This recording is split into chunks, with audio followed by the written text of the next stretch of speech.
jaký mám to dítě? To je s chlapem, ne? Ale s jakým sakra? Ty to chceš asi dopodrobna, co?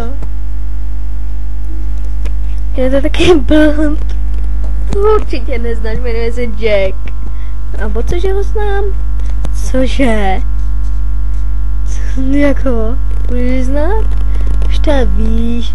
No to taková divoká party. No, já jsem zdůněná pěkně. A koukám, že tebe taky pěkně zmátil. No jo, to máš pravdu. Ukážeš mi své děcko? Gabi? Klidně. A dík?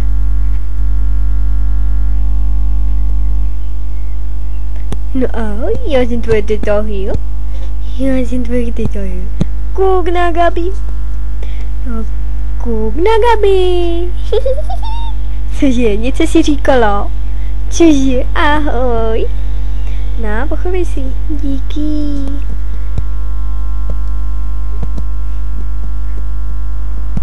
No čo, ty malá patůrko, no čo, ty malá patůrko, já je tvoje tetička, no jo.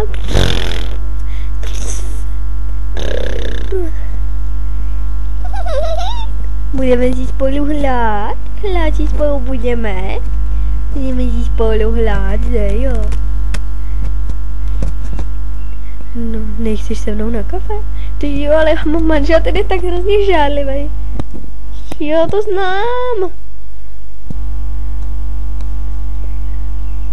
Tak já už budu muset. Ahoj.